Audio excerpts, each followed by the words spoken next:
accidentally fall. There'll be 9 green bottles hanging on the wall. 9 green bottles hanging on the wall. 9 green bottles hanging on the wall. And if 1 green bottle should accidentally fall, there'll be 8 green bottles hanging on the wall. 8 green bottles hanging on the wall. 8 green bottles hanging on the wall. And if 1 green bottle should accidentally fall, there'll be 7 green bottles hanging on the wall. 7 green bottles hanging on the wall.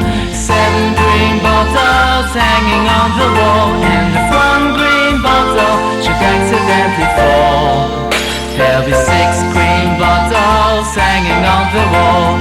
6 green bottles hanging on the wall. 6 green bottles hanging on the wall. And if 1 green bottle should accidentally fall, there'll be 5 green bottles hanging on the wall. 5 green bottles hanging on the wall. 5 green bottles hanging on the wall. And if 1 green bottle should accidentally fall, there'll be 4 green bottles hanging on the wall. 4 green bottles hanging on the wall.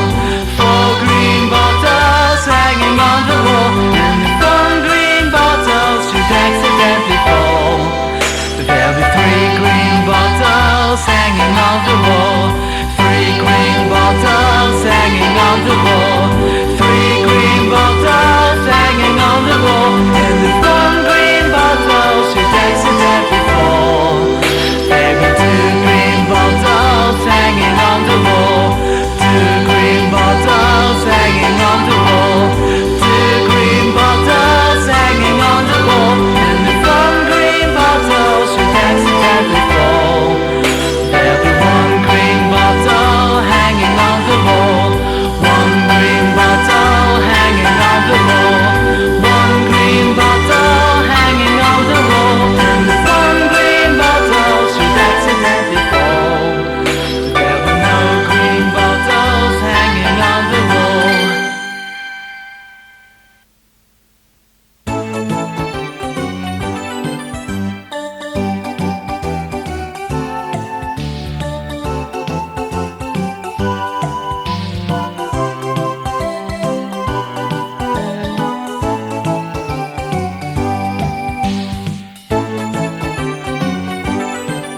If you're happy and you know it, clap your hands.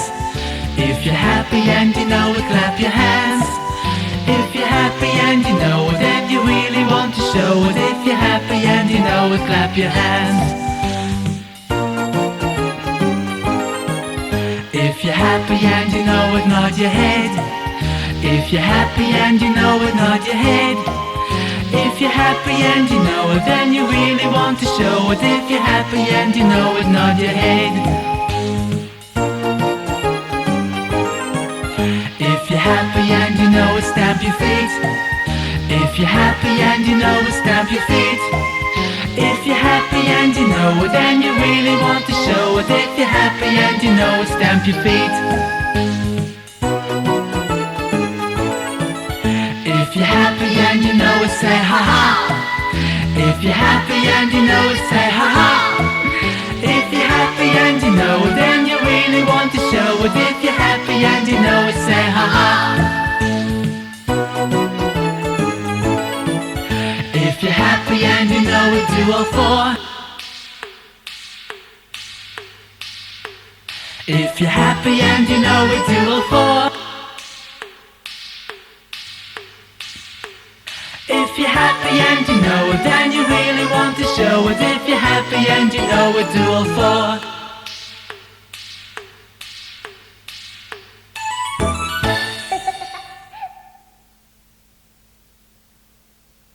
The King of High Rock by Margaret Airedale. Johnny Rabbit looked down from High Rock, over the waving treetops to the riverbank beyond, and sighed. Today he saw the river was rising, and some of the rabbits were moving away from their burrows on the riverbank, nearer to the edge of the dark wood. Among them was a rabbit with one ear and a lame leg. He was Bobtail, Johnny's brother. There were no other rabbits on the moor, but Johnny had lots of friends and was very happy most of the time, for he harmed nobody and ate only the green food and drank the spring water which ran down behind High Rock. It was so quiet he could hear the spiders spinning their webs and the rustling of the little shrew mice beneath the heather, and sometimes the curlews would swoop down low and call to him, "Coo-wee, coo-wee, coo-wee, coo-wee, coo-wee." Sometimes he played that he was king of High Rock, which was a huge boulder standing out from the edge of the moor, and so he was, for there were no other rabbits there, and none of the spiders wanted to be king, nor the shrew mice, nor the curlews. But sometimes he thought to himself, "I haven't really conquered it. How I wish I had." And sometimes he remembered how frightened he had been the day 6 months before when Red Fox had chased him and his brother, and how ashamed he had been when the fox snapped off Bobtail's right ear and he, Johnny, had run away. He had never been down through the dark wood again, and he knew he was afraid to go even now when he was stronger and bigger, and pretended he was king of High Rock and feared nobody. That morning, the south wind had passed by, saying, "Come, Johnny, come, look down from High Rock." And Johnny had gone. All morning he had watched the other rabbits and Bobtail, and now from his high perch he could see a stoat waiting in the long grass near the wood edge. He watched the stoat, and he watched Bobtail, and then closed his eyes. He couldn't bear to watch. He had seen the stoat hunting before. He was afraid, and he was king of High Rock. How could he be a king when he was afraid? He opened his eyes. Bobtail was drawing nearer, nearer. Johnny's heart began to beat fast, and then he drew himself up and began to bound down the hillside. He was so frightened he longed to close his eyes tight as he ran, but he dare not do that. He must run fast and straight, straight towards the place where the stoat waited for Bobtail. As he drew near, Johnny no longer noticed the dark trees or the foxholes or the places where enemies might be hiding behind him. The stoat moved, and Johnny knew it had heard him. It turned its small head and stared at him. What wicked, bright eyes it had!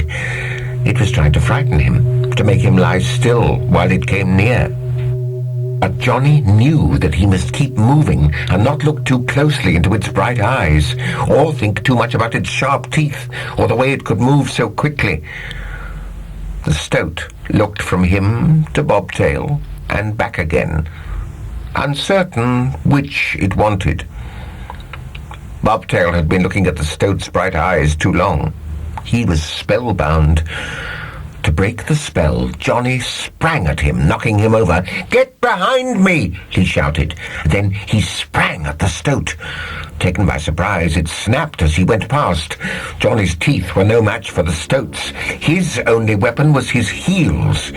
He hardly knew what he was going to do, but luck was with the king of High Rock as he kicked out blindly, strongly, and the stoat flew high in the air. Even before it fell to the ground, Johnny was away, pelting up the woodland slope with Bobtail at his heels. What a race they had, up the wood, down the wood, round and round High Rock, until poor Bobtail's lame foot could take him no further, and he lay hiding beneath the broom. Then the king of High Rock had his idea. He raced up the rock and along the top to the very edge, and sat on his haunches, waiting. Even as the stoat sprang, Johnny's front paws came down. He turned, and his heels flashed once more. For the second time, the stoat flew high into the air, high, high over the edge of High Rock, and down, down, down, far below. Johnny sat panting for some time, till he heard a voice behind him. "Oh, Johnny, Johnny. It was Bobtail. Where's the stoat? He won't trouble us any more, said the King of High Rock, for I have conquered him. This is my kingdom. I am the King of High Rock, and you shall be Prince of the Moor.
There's a great bell at Bow.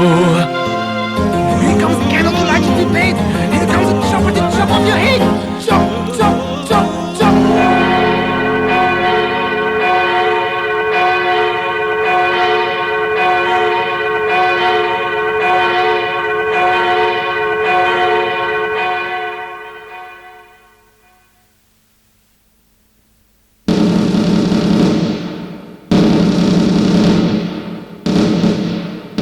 Attention! Okay, soldiers, get ready to march! And left, right, left, right, left, right, left, right, left, right. Oh, the grand old Duke of York, he had 10,000 men. He marched them up to the top of the hill and he marched them down again. And when they were up, they were up. And when they were down, they were down.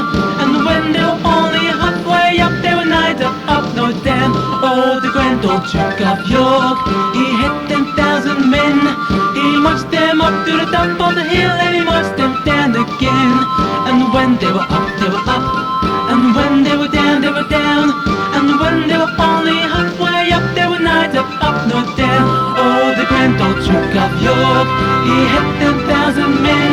He marched them up to the top of the hill and he marched them down again. And when they were up, they were up. And when they were down, they were down. And when they were only halfway up, they were neither up nor down. Oh, the grand old Duke of York, he had 10,000 men. He marched them up to the top of the hill and he marched them down again. And when they were up, they were up. And when they were down, they were down. And when they were only halfway up, they were neither up nor down. Oh, the grand old Duke of York, he had 10,000 men. He marched them up to the top of the hill and he marched them down again. And when they were up, they were up. And when they were down, they were down. And when they were only halfway up, they were neither up nor down. Neither up or down.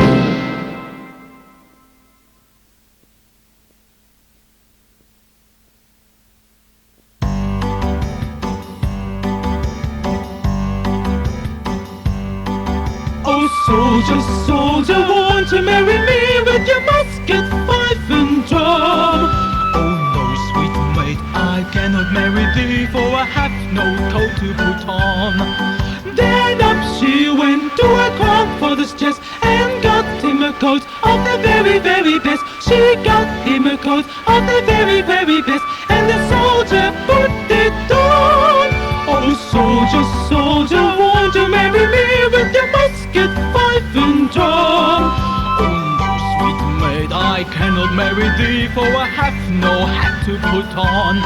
Then up she went to her grandfather's chest and got him a hat of the very, very best. She got him a hat of the very, very best, and the soldier put it on. Oh, soldier, soldier, won't you marry me with your musket, fife and drum? Oh no, sweet maid, I cannot marry thee, for I have no gloves to put on. Then up she went to her grandfather's chest and got him a pair of the very, very best. She got him a pair of the very, very best, and the soldier put them on. Oh, soldier, soldier, won't you marry me with your musket, fife and drum?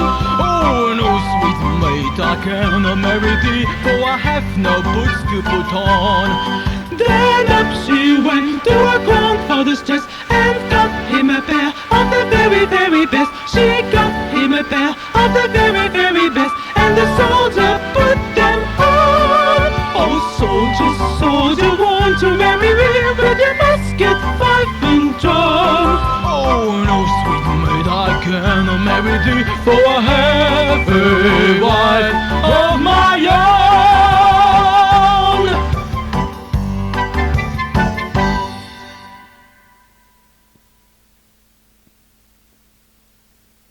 Betty's Magic Broomstick by Margaret Airedale.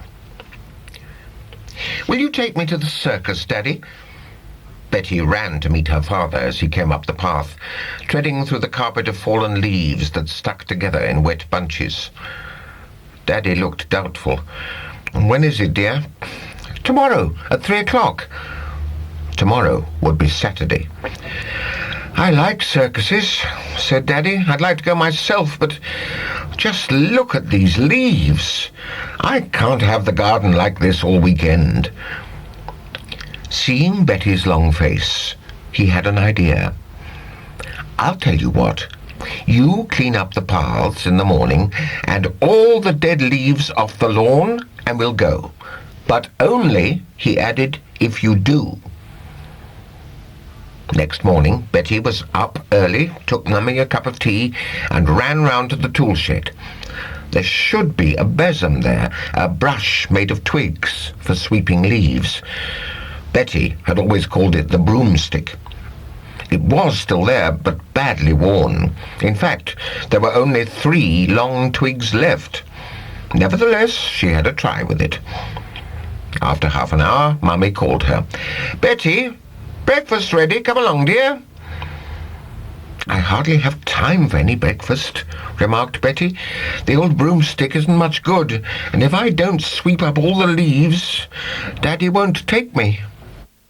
"I suppose the yard brush isn't much good," suggested Mummy, who knew nothing about gardening. "Not much. I've tried it." "Well then, I'll tell you what. Go down to the village on the bus. I saw some new besoms outside Mr. Graves' shop yesterday. He may have one left." All the way down on the bus, Betty wished and wished that there might be a besom left. There were none outside the shop when she got there, and Mr. Graves said he was so sorry, but he had sold the last one that morning. Disconsolately, she went out, but a moment later she was back again. "Mr. Graves," she called, "there is a besom here, just one. It's such a big one, too." "Are you sure?" said Mr. Graves, surprised. "I only bought 4 from a gypsy, and I sold 3 yesterday." He came out to look. Sure enough, there was a besom propped against the wall. "Well, this beats everything," he said, scratching his head. "I'm sure that isn't one of mine. It can't be. It's much bigger." They looked up and down the street. There was nobody about. "I must have one this morning," Betty told him, and explained about the circus. She left Mr. Graves, still trying to remember who had bought the besoms and how many he had bought, and she set off to the bus stop. The besom was big, too big to carry comfortably. Somehow it got itself mixed up with Betty's legs, and next moment, whoosh! She felt herself lifted off the path, lifted so gently but so quickly that she grasped its handle tightly. "What a wind!" she thought. Then, but there isn't a wind this morning. To Betty's astonishment, the broomstick, for this was no ordinary besom, lifted her right over the roof of the village shop and whisked her off home. It seemed to know just where to go, and it was quite comfortable to sit on, just a bit prickly perhaps, where her bare legs touched it. Carefully, it set her down in the garden and immediately began to sweep. Betty was so afraid it would fly away that she kept a firm hold on it, and in half an hour the paths were clean and half the lawn was swept. But Betty never stopped to look until the broomstick stopped working, and then, when every leaf was on the pile, it gently bounced away from her and stood itself up against the wall. It had hardly done so when the garden gate opened. The most curious old lady came in. She had rosy apple cheeks, a black coat with a cape, and brightly polished pointed boots. She smiled. "You must be Betty," she said. "Mr. Graves told me where you lived. Ah, and there is my broomstick. He's only a young one, you know, and although he works hard, he sometimes flies away, but he always comes back." She took hold of the broomstick and stroked it gently. "Come along now," she said firmly. "I've lots of work for you to do." "We live at the circus, you know," she told Betty. "See, here I have 2 tickets for you. I'm sure you'll find somebody to bring you." Betty took them, hardly daring to say, "Thank you. Daddy said he would this afternoon."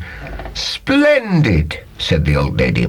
"If you come early enough, I'll show you the animals before it starts and introduce you to the circus people. Would you like that?" The old lady turned and walked through the gate just as Daddy turned into the lane. Betty was still staring after her when he entered the gate. "Well, my goodness," he exclaimed. "You have been working hard." "Did you see the old lady?" asked Betty. "What old lady?" "Oh, I thought I saw one near the gate. I wonder where she went. But never mind. Come on, we'll have to look sharp." What he thought when Betty showed him the tickets, I don't know to this day. It's difficult to explain to grown-ups about magic broomsticks or besoms, especially when they disappear. Perhaps Betty didn't try. But they had the most glorious afternoon either of them could remember.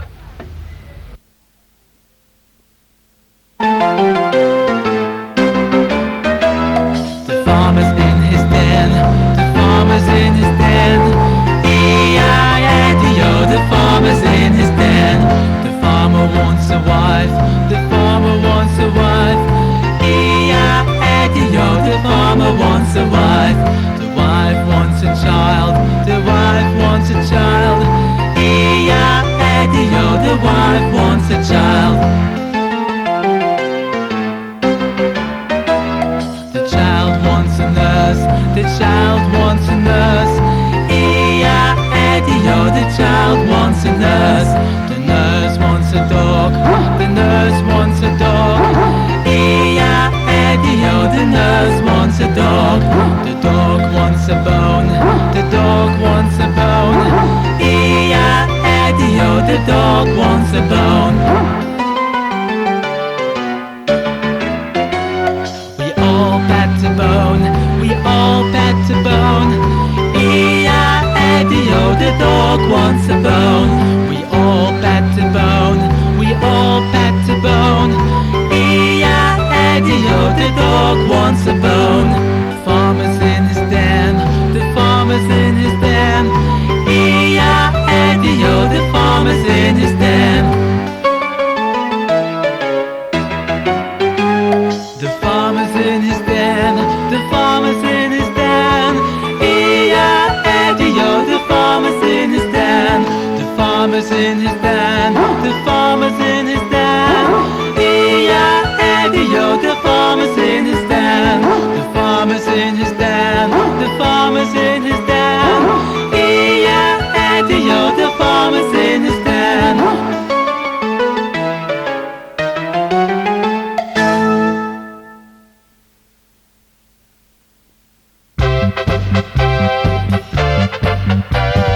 I'm the music man, I come from down your way and I can play. What can you play? I play the piano, piano, piano, piano, piano, piano, piano, piano. I am the music man, I come from down your way and I can play. What can you play? I play the violin, violin, violin, violin, violin, violin, violin, violin. Piano, piano, piano, piano, piano, piano. I am the music man, I come from down your way and I can play. What can you play? I play the saxophone, saxophone, saxophone, saxophone, saxophone, saxophone, saxophone. Violin, violin, violin, violin, violin, violin. Piano, piano, piano, piano, piano. I am the music man, I come from down your way and I can play. What can you play? pico, piccolo, piccolo, piccolo, pico, pico, piccolo, pico, piccolo. Saxo, saxo, saxophone, saxophone, saxophone, saxo, saxo, saxophone, saxo, saxophone. Violin, violin, violin, violin, violin, violin.